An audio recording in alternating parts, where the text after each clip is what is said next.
And with that, we welcome you, Camp Randall Stadium. Dave Revson, Jerry Donato, and Howard Griffith, the final stop on our tour of the Big Ten. We get a chance to see the Badgers' new head coach, obviously, in Luke Fickell, new offensive philosophy. There is a lot to unpack here in Madison. What excites you about this final stop? Yeah, I mean, it's all about Coach Fick, right? And we saw him as an assistant coach at Ohio State, interim head coach at Ohio State. We followed him from afar at Cincinnati. He's done great work. You mentioned it. He's changing the face of the program offensively. Can't wait to see what it looks like. And you guys are going to be pleasantly surprised at just the way practice is. Had a chance to see them in the spring. There's so much energy in this program right now, and that's due to the changing coaches. Coach Fickell has done a great job of really dialing into these players, and they're fired up every day at practice. So this is going to be fun to watch. You start talking about what the philosophy is going to be offensively. So much talk has been about that. I think we'll get a sense of that today. You know, I think a decision has to be made when you change drastically in offense, which I'm assuming they're going to do. You know, what happens if the players don't fit the scheme? Do you change the scheme? You know, a coach is always faced with, if the players don't fit the scheme, do you change the scheme? So they've got to make some of those decisions. But with all the portal guys, they recruited to the scheme. So this is a little bit different than it would have been maybe 4 or 5 years ago with the portal and changing schemes. Yeah, fascinated to kind of see how that offense comes together. Wisconsin obviously historically has been pretty darn good offensively, but the last few years, 7th or worse in the Big Ten in scoring offense. So you could make an argument that it had dropped off a little bit. This is a dramatic change, as you guys have pointed out. Part of it, again, is addressed by the portal, Jerry, but who's it the biggest in terms of players who were already here? Who is the adjustment the most challenging for offensively? I think quarterback and receivers, because I think that's the part of the game that's going to change drastically. They're still going to run the ball. They're just going to count who's in the box and run it or pass it depending on the answer, how many are in the box. Pass protection is pretty much the same regardless. Run blocking still pretty much the same. I think it's going to be the receivers and the quarterbacks that have to make the adjustment. They're going to give Braelon Allen the ball. I mean, you wouldn't, no matter what offense you run, he's going to be the best ball carrier. You're going to get him the football, but let's remember, they've tried to make dramatic changes in this offense over the last couple of years, and it just didn't work out. They tried to throw the ball vertically more down the field, but it just didn't work out. So I think when you start talking about the players that are going to fit the scheme that they're going to run now, that's going to be very important. And that's what they had an opportunity to do in spring. I think we'll see the ball flying around today, but I think we're also going to see a heavy dose of run game. What about on the defensive side? If Mike Tressel comes in as the defensive coordinator, the identity of this program has been the run game, and it has been incredible defenses. They've had some fabulous defensive coordinators, most recently Jim Leonard, but you can go all the way back to Justin Wilcox, Dave Aranda. I mean, there have been some really good people here. So defensively, what are you expecting from Mike Tressel's unit? We're expecting to see them still be an attacking defense. Let's remember, they went to a drastic shift in that when we start talking about making coaching changes when they went to Anderson, going to the 3-4 defense, and that just really accelerated this defense to a new level that we hadn't seen them play at. So how do they match that? Because the scheme, I think, will be different, much different than we're accustomed to seeing. So the players, again, have to adapt to the scheme that Coach Tressel is going to implement, and Coach Fickell for that matter. Yeah, and there's room for improvement there as well. I mean, just like offensively, they weren't as good defensively the last couple of years as they were. Certainly not last year. Yeah. Certainly not last year. So there's a lot of room for improvement. It'll be a definitely different style defense if Coach Tressel does what he's done when he was at Michigan State, when he was at Cincinnati. It's not going to be linebacker base coming off the edge, which was Jim Leonard's kind of go-to stuff. So it's going to be a drastic change schematically on both sides of the ball is what I'm expecting to see. I think it's just fascinating when you think about the level of consistency that this program has achieved. 21 straight winning seasons. Not only is that the longest streak in the Big Ten, it's the longest streak in the Big Ten by 10. It takes some gumption. It takes some belief in the foundation that you have to say, you know what, we're going to kind of scrap what we've been doing, and I don't want to say start over, but we're going to try to accelerate and try to get better. I don't want to say it's risky, but it is a situation where there aren't many programs, guys, that would try to do this, and it speaks to what they believe Wisconsin football can become in this new 12-team playoff era. Yeah, no doubt. I mean, I think the expectations are going to drastically change here. I think Luke's the guy to do it. I think one thing Luke's been very smart about is respecting what's gone on in the past, because there has been a lot of good stuff. He's not taking over a program that needs to be rebuilt, maybe retooled is a better way. It's not what Tom Allen's going through at Indiana. It's not what Greg Schiano's going through at Rutgers. Those are massive jobs. This is a good program that wants to be a great program. A good program that wants to be a great program, which needs to change what they're doing offensively to keep up with what's going on in America when you talk about college football. Cannot wait to see it here today. Can't wait to tell you about it in the next hour. No team in the Big Ten returns more offensive production than the Badgers do. Remember, this is a formula that factors in what transfers did at their previous stops, and Wisconsin has some high-profile ones, most notably at quarterback, where former SMU Mustang Tanner Mordecai comes over with more than 7,000 career passing yards. Attracted to Madison by the opportunity to work in the offensive coordinator Phil Longo, who is with Jerry. Coach, let me ask you a question. When you go to a mall, does anyone come up to you and say, Coach, are we ever going to run the ball? Yeah, I just tell them we still have tight ends. We are going to run the football. I'm just kidding. Just describe your offense. In a nutshell, philosophically, it's air raid philosophy. It's what I really got from Mike Leach. And I think the day that I met him, it changed my football life. And I wouldn't be sitting here without him. But that's the philosophy. But it's not. This is not. There's no intent to throw the ball on every down. We want to be balanced. And I don't care if we throw it or run it 70 times one side or the other. What I really care about is that we take what they give us, and you never know what the defense is going to do until game day. So it's hard for me to tell somebody, hey, we're going to pound it today or we're going to air it out, because it depends on how the defense plays us. A drastic change for the offensive players. So how did install go? Did it take a little bit longer maybe than most installs that you've done? Install actually went better than you might think, because there's so much overlap in the run game. Right, we're still running some power gap schemes. We're still running some zone schemes, and that's what they were doing before. So the aspect of our offense that overlaps was just like old hat for them. A little bit of new terminology. I think we simplified some things. That's our approach. Don't say it's better or worse. It's just different. But the run game was big time overlap. And then the schematics and the passing game are a little more wide open. There's a lot of flexibility for those guys. And I think because they were also excited to have an opportunity to contribute more, we got great attention. We got great focus. They're trying to be disciplined about it. And now we're starting to get to a point where it's instinctive. So I think the skill aspect of the install has been easier just because of the focus that we've gotten out of the players. There's only 3 returning quarterbacks in the Big Ten, so you're in the group of most of the conference. What usually, and you mentioned Mike Leach, what usually decides the starting quarterback at the end of the day? You would hope that everybody that you recruit here has the physical tools. Why would we recruit somebody that can't make all the throws? Why would we recruit somebody that doesn't have the mobility we feel that position needs?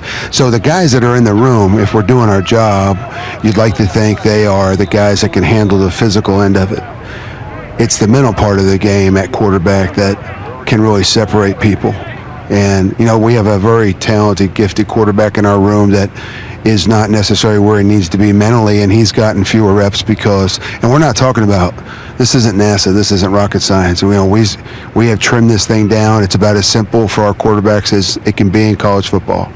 And that's what we expect out of them. You've coached in a lot of different conferences. As you came into the Big Ten and studied the Big Ten opponents' defenses, anything stand out? The schematics are not the same as what I saw in the SEC, but the talent basis. And that's no disrespect to the ACC or any other league I've been in, but it's very physical. It's a line of scrimmage league, and you've got to win the line of scrimmage in this league in order to win football games on both sides of the football. And so that reminds me a little bit more of how it was in the SEC, and so that's pretty much what I'm expecting as we get ready for the season here. Before you have a chance to watch the tape, what do you think of today's scrimmage? You know the old adage, Jerry. So it's never as good or as bad as you say, right? So I thought there was a lot of good things in practice today. I really love the continuity that our first team has. I like that we ran the football and did some good things on the line of scrimmage. I thought Tanner got balls off and made good decisions. I'm really happy with the ones. The thing that I'm going to look at the most are the 2s that are going to be in that starting rotation. So, a lot of times they went up against the first defense. I want to see how they reacted and how they performed, with the 2s against the 1 defense, because those are the guys that we're going to count on, if we're going to use 22 people in a ball game. Right. Appreciate your time, Coach. Yes, sir. Enjoyed watching you work. Thank you. Yeah, much respect. Thank you. Been an amazing first couple of years in Madison for Braelon Allen, joining Jonathan Taylor, B.J. Hill, Anthony Davis, and Ron Dane as the only 5 players in Wisconsin history to rush for at least 1,000 yards as both freshmen and sophomores. Allen already with 1,500-yard rushing games, most of any player nationally. The Badgers star visiting with Howard. A lot's been made of the offense, the air raid. How does it feel to you? Because you're still going to get the football. What does it look like for you? Really just more space, honestly. Obviously, football's football at the end of the day. Everybody runs similar schemes. We got inside zone, power, counter, outside zone, all those things. So in that sense, it's not very different for us running backs, but just the formations that we do it out of is really what's different, and just the more spread out we can be, the more spread out the defense is, and allows us to have bigger running lanes and make our carries more effective. Bigger running lanes, just what corners and safeties and linebackers want to know. All right, you got more room. How about the 1-2 punch you guys got in the backfield right now? I think, you talk about Chaz, he does an outstanding job, but you guys can get in the backfield together and do some different things. Yeah, definitely. That's something that we were very excited about, once that was put in and we installed that formation. Both of us kind of having an opportunity to be on the field at the same time, and we both have responsibilities on each play where either of us could get the ball, or, even more dangerously, one of us is blocking for the other. And, I think that'll be scary for defenses to go up against and have to game plan for. So we're excited to show people a little bit of that, and, hopefully have some big plays. Since they throw the ball a lot in this offense, so you're still going to get it. Are you going to catch the ball more out of the backfield? Absolutely. That's one of the points of emphasis I put, throughout the summer, even spring ball, when they first got here, and the early reps of this offense that I was getting. But I've been catching the ball a lot, so far during camp, and, I think that just adds another element to my game, and, putting me in even more space. And, I think that'll be very good for us, and good for myself to put on tape as well. You guys had wide receivers here, then you went into the portal and got some as well. How are those wide receivers come into the offense, and what does that do for you guys? Yeah, they came in right away making plays. Bryson Green, C.J. Williams, Will Pauling, Quincy Burrows, all those guys will be a major part of this offense. And, we've seen flashes of what all of them can do. And, from what I've seen so far, they could all be very special, and have a great season this year and in the seasons ahead. So I'm very excited about, what they bring to this team. And, besides what they do on the field, they're just great guys to be around off the field and to have in the locker room as well. So they bring a bunch of different elements to this team. How about that big offensive line? Talk a little bit about those guys up front. Man, obviously I can't do my job and without let me say them. this, don't let me lead the tight ends out as well, but that entire group. Absolutely, yeah. Like I said, I can't do my job well without those guys. So, they grind every single day, probably, harder than anybody else. They are constantly in the weight room trying to lift big weight and get stronger, get bigger, and get faster at the same time. And, in this offense, it's difficult for them, having to run up and down the field. So the fact that they can execute on every single play is very impressive to me, and can't thank those guys enough. And, the tight ends too as well, running routes all over the place. And the next play, they got to block a defensive end. So lots of props to those guys, and, I'm expecting a big season from all of them. How have you seen the defense change or make slight adjustments to what you're accustomed to seeing from years past? Yeah, it's definitely different. Me and Chaz actually were just talking about that. The schematics of this new defense is a lot more complex than what we're normally used to, because they kind of got that extra guy that's kind of just floating around the field, the dollar position, and they have so many different bodies on that side that can play that position. So you never know what you're going to get from that guy. He can come off the edge, come out the middle, drop into coverage, whatever it is, and it's hard to kind of plan for that. You really just have to react, and it's been a difficult adjustment, but it's making us better at the end of the day. Last question. Fill in the blank. Luke Fickell is best coach in college football. Nice. Stay healthy. Congratulations. Appreciate you spending some time with us. Not just about the run game in Madison anymore. Not with Longo running the show and Tanner Mordecai in the picture at QB. Mordecai coming over from SMU, where he averaged 3 touchdown passes per game over the last 2 seasons. He replaces Graham Mertz, who won the starting job down at the University of Florida. So let's break down this offense, fellas. I know all three of us were really interested to see what this would look like. There's a ton of returning production here, as I already outlined. The variables obviously are an entirely new philosophy. You've got an entirely new quarterback room, or virtually all new, and a ton of new faces at the wide receiver spots. What stood out as you watched this group?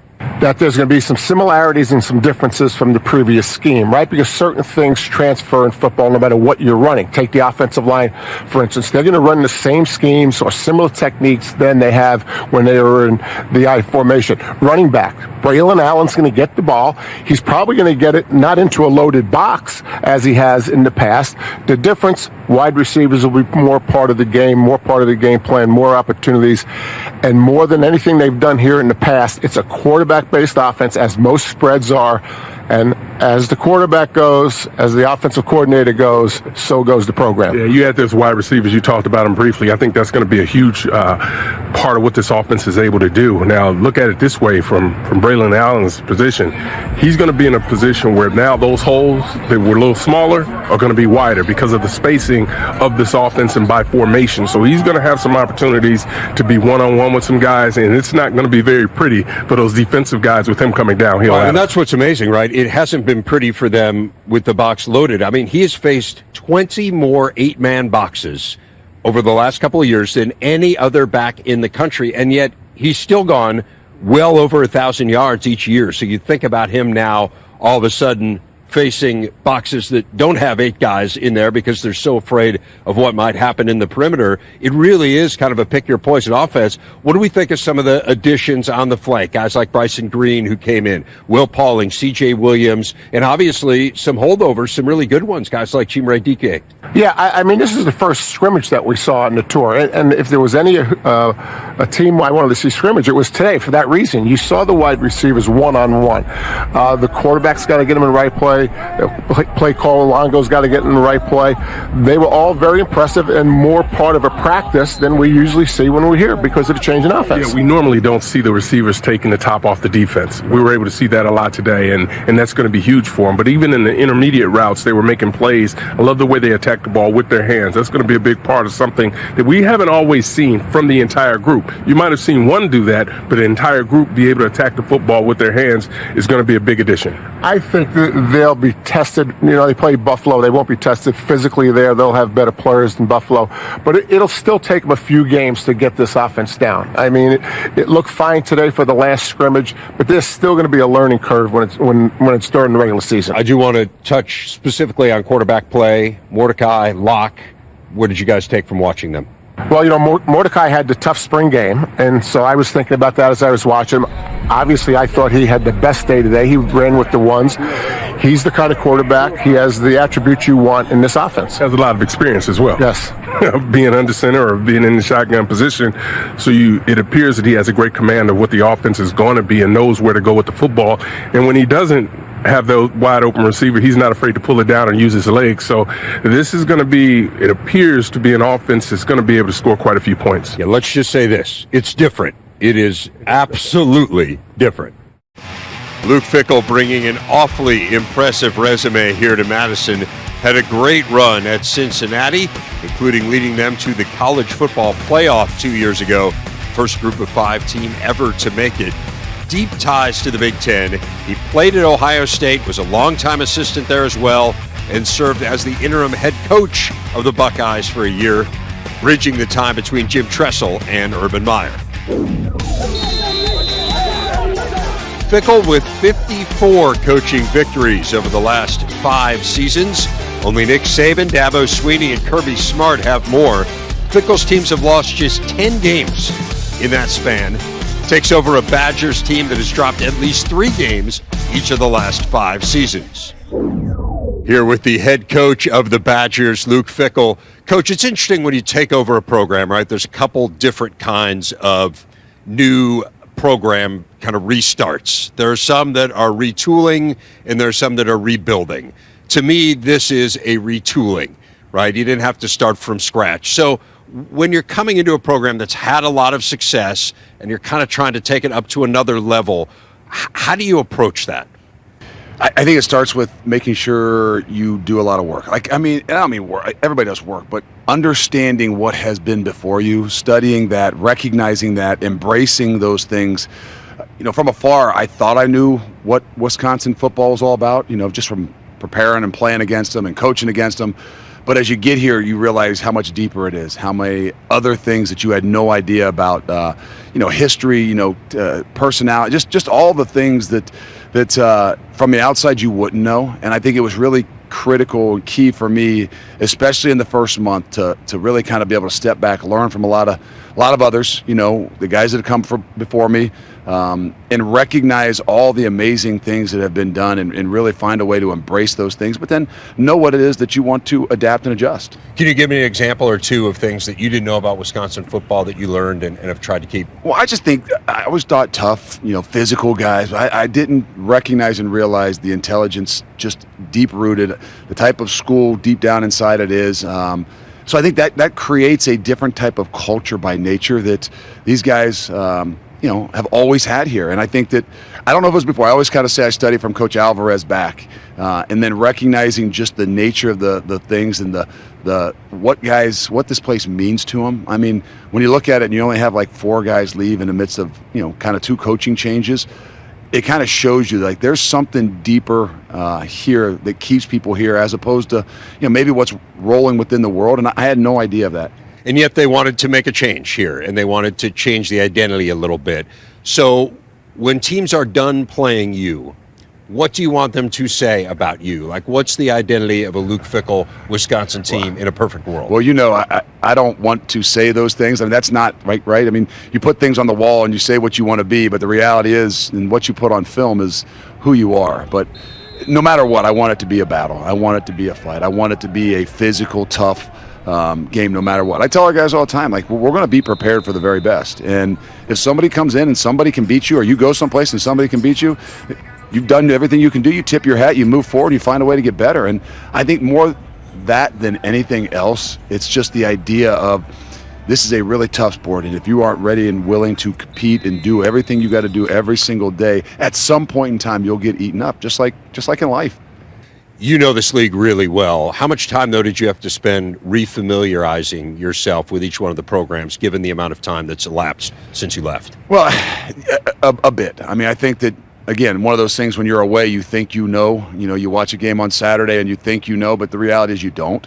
So I think that through recruiting, you get a better feel for a lot of different things. And I think that's probably one of the things I've missed more than anything of, the recruiting battles, and you get to know programs and teams and personalities even more. And so for me, that was as much as anything of getting back into this league, recognizing personalities, and then you can assess what kind of a team that you're going to get. But I think by nature, I believe that some things haven't changed, but there is definitely some differences as well.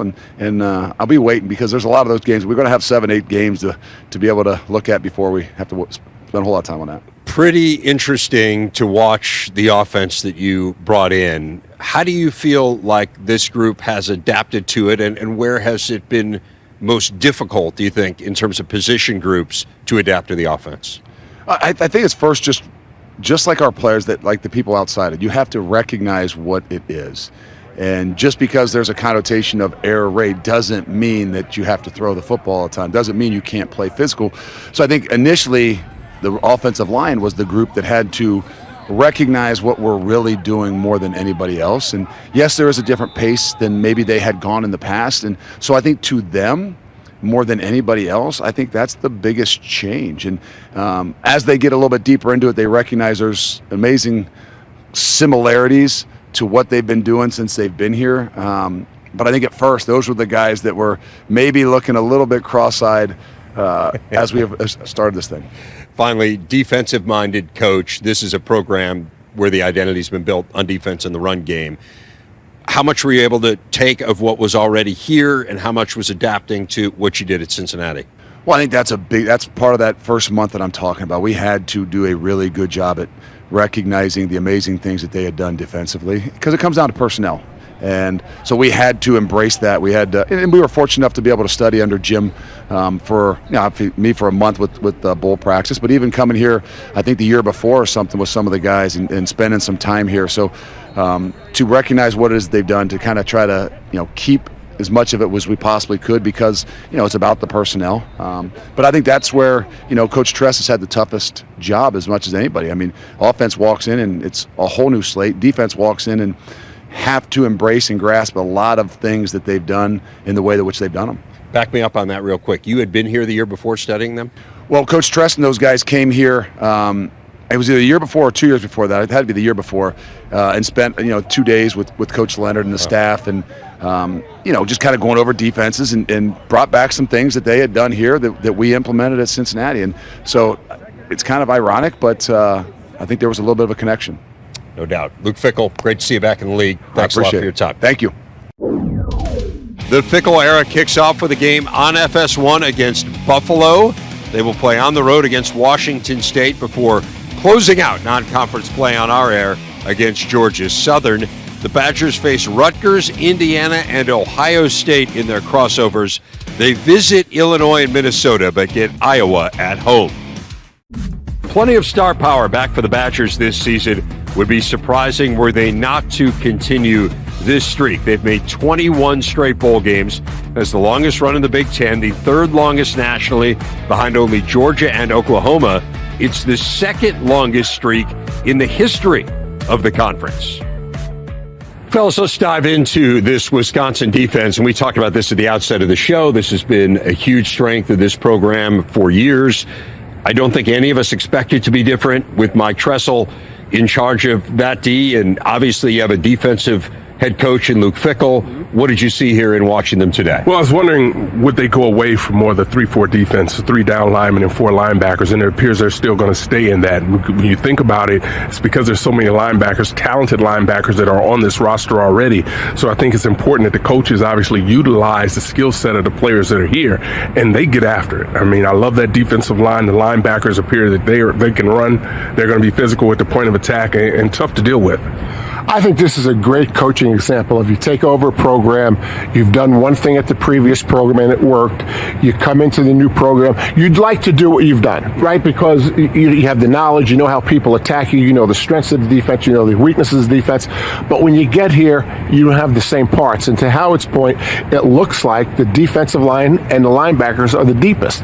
And that leads you to believe that they could be 3-man front. I don't think they were that at Cincinnati, but I just think it's really smart coaching and a great example of a staff in transition making really good decisions.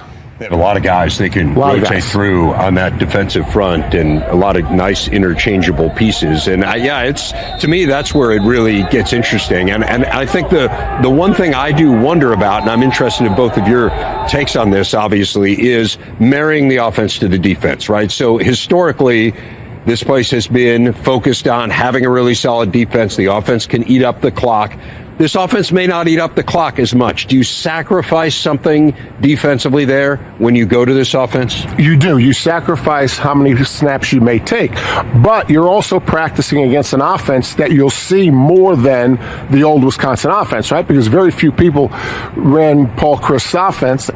More people ran what we watched today, so you give up time of possession, but you gain the experience of going against all the wide receivers and the decide play and so on, what they do now. And the other interesting thing about this defense is because of the size of these linebackers, they can be multiple fronts.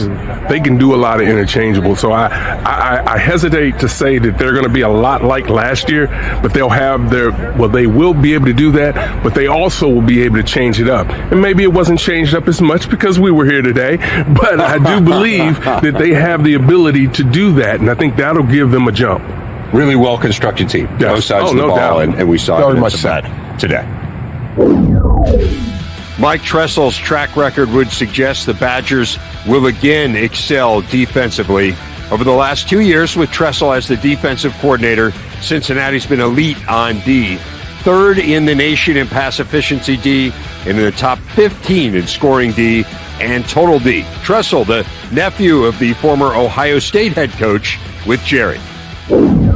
Coach, you've been at Ohio State. You were at Michigan State for some time.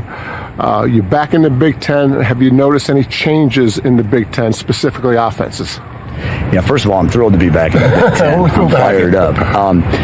I've seen differences simply because football's evolved, right? And as football evolves and coaches do change, you see changes. And the Big Ten's really interesting because there still is that smash mouth aspect. There are those teams that get big and just try to play bully ball. And then you have the teams that are all spread out and playing a little bit more like you see across the rest of the country, maybe more frequently. So we have to be prepared to play against all styles of ball in the Big Ten. You talk about football evolving.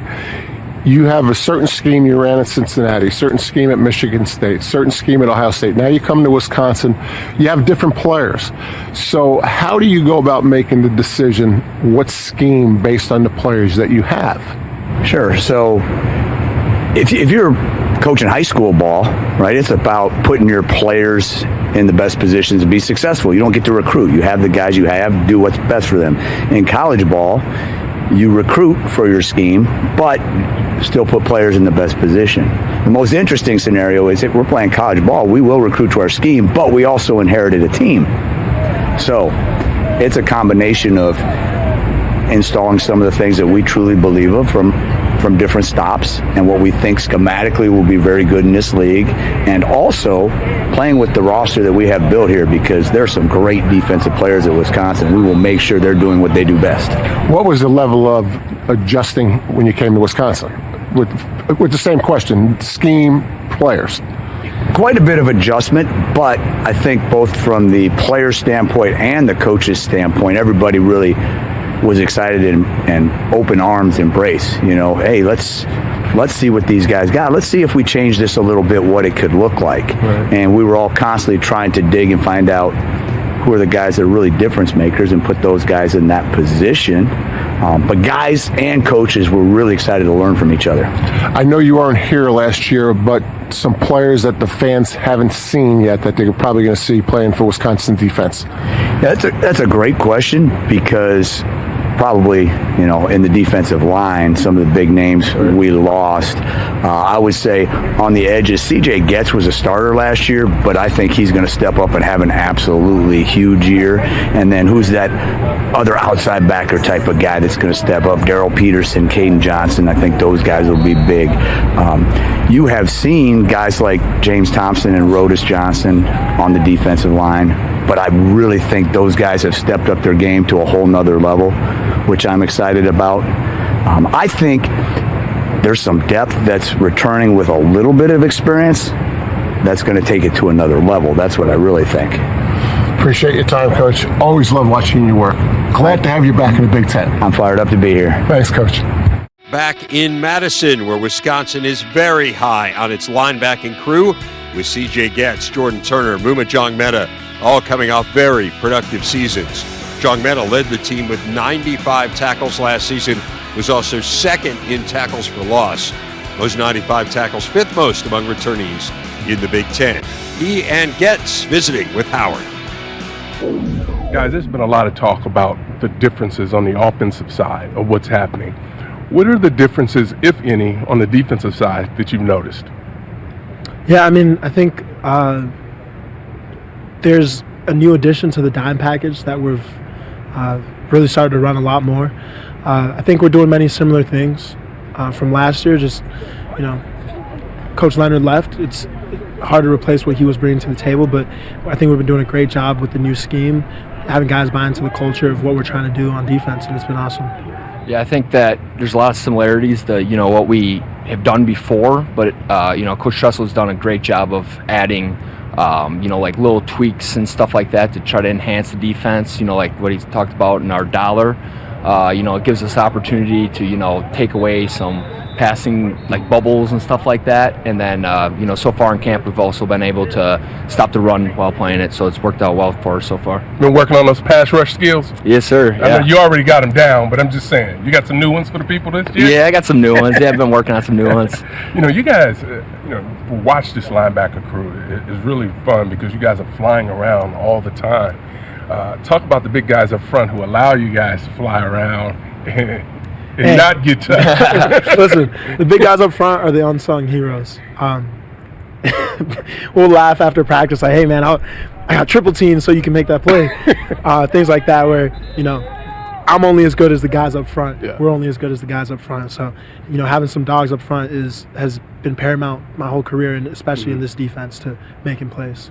Yeah, for sure. I mean, they're super unselfish, every single one of them. They play their butt off every single day in, day out, and they're asked to do some things that on the stat sheet it's not going to really show up. No, right? But when we go back and watch it, I think everyone on our defense has respect for them for what they do. They have a job and they do it really well, and it allows everyone else to do their job and make plays. What's been? Mind if we say their names real quick? Absolutely. Rodolph Give them all the Johnson, love. Gio Paez, James Thompson Jr., Jamel Howard, freshman, Ben Barton. Who am I missing? Isaiah Mullins. Yep. They rather you take Gary them to Varner. dinner Oh yeah. or lunch Yeah. without mentioning their names. 100%. 100%. What's it like having a head coach that's a defensive-minded guy? Yeah, I think it's really good. I think, Coach Fickell, having experience being a defensive coordinator and having the experience that he has brings, different perspective and a different view on things, like during our walkthroughs and stuff like that. If he sees a certain thing, he's able to make adjustments and, really look at the formations and look at the scheme that we're running and see, how it aligns versus, what the offense does. So just his experience really it pays off. Yeah, I mean, I think it adds another dynamic in the meeting room, in the defensive meeting room. He adds more perspective.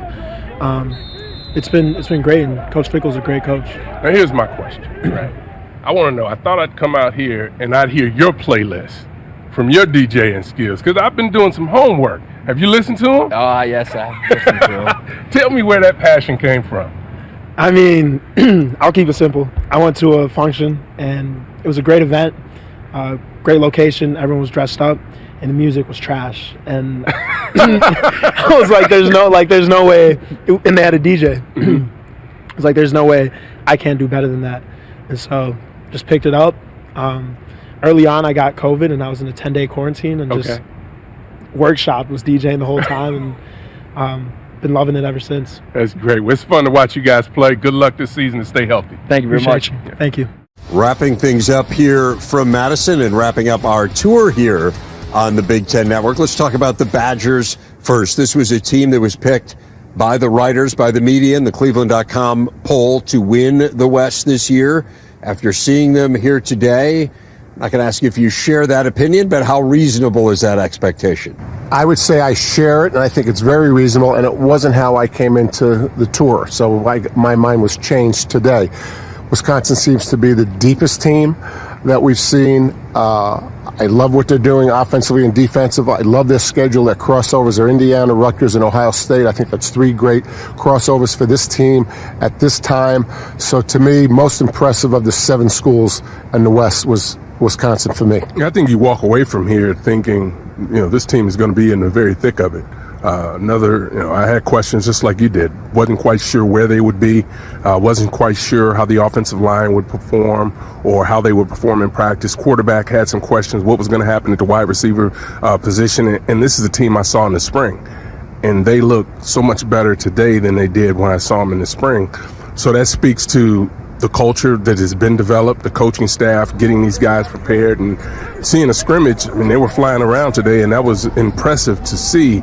When you start to look at the schedule, when you start to look at the personnel that's on this roster, there's no reason that they won't be in the thick of it. One of the most impressive things for me, the way they practiced, was it was full speed. It was a scrimmage. They were bringing people to the ground, unless somebody was at risk. I mean, there were several times. Her last name Allen. But go on. No doubt they weren't taking him down. Of course, they couldn't catch him to take him down anyway.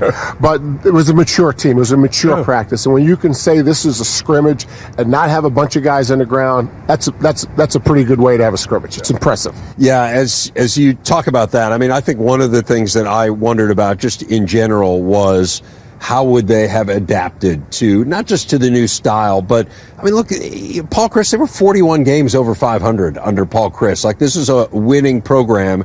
And so when you come in to a program that has had a lot of success, I think there are a couple of different ways it could go. And one would be, I don't know if it's resistance, but kind of saying, hey, we know what we're doing here. But it feels like they've really embraced what's happening, and it to me is like a combination of who they've been. I mean, there's still an identity of Wisconsin, but some new parts of it too, which I think are going to really help them, not just in the immediate term, but down the line here. And there's also a respect that you show to what was done here before you when you take over a program like that. And Coach Fickell has done that, and that was the right thing to do. But this is the way most people are playing the game. Wisconsin was the outlier with Coach Chris. Now this program is more like the rest of the program, so I think it's easily embraced by the team. But the fact that they're very respectful to their history here, I think, is a key component of how to get off on the right foot with your team. And let's be clear. Luke Fickell has everything to do with this. I mean, the success that he had at Cincinnati, his track record of coaching, his ability to really relate to players and get the best out of them, there is no resistance. If there's resistance to that, then you're probably not the right fit for this program. So he walks into this building, yes, showing the respect to the previous staff, but also knowing that I'm going to put a little twist on this. And guys, you might want to follow what I've got going, because I've done some pretty impressive things. It's not a rebuild. I mean, it's a retool. It's not a rebuild. It's a retool. This is our last stop. You guys have seen all 14 teams practice now. We're going to spend the next couple weeks talking about this, but just a real quick thought on the biggest thing that stood out. I thought going into the tour that Ohio State, Michigan, and Penn State have never been that close, talent-wise and competitive-wise. I come out of the tour confirmed that I think those three are on the same level. I wouldn't be surprised if they all had one loss and it was to each other. Yeah, you've been trumpeting that for a while, and after seeing them, there's good reason. You look at this Penn State team. We've talked about just how long we've been waiting for this offensive line to turn into what they are right now, at least what we've seen. And it's been 10 plus years in the making, and they're finally at that position. Then you look at some teams like Purdue, right, that are trying to come in with a new coach, but they have an unbelievable quarterback that can spin it like anybody else in this conference. So that will give them some opportunities. Tough schedule, but there are teams in the West, when we talk about just how tight it's going to be, it's going to come down to quarterback play in the West. That's just absolutely what's going to happen. And there's some quarterbacks that can make a lot of plays. There are teams that we believe, at least I do, that are going to play good defense, and it'll be wide open. But at the East, it's going to be very fascinating to see. I would still have Michigan number 1, probably Penn State number 2, and Ohio State number 3 at this point. And when you talk about the West, once again, Matt Rule looks like the perfect fit. Let's hope this is the perfect fit that we've been saying the other ones were perfect fits. But he certainly has got it going so far. 4,152 miles, been a ton of fun. Thank you to all of the staffs. I mean, year in and year out, we are welcomed in. The SIDs are tremendous. We always feel at home everywhere in this league. A sincere thank you to everyone who welcomes us with open arms. Cannot wait for this season to get going. That's going to do it from Madison.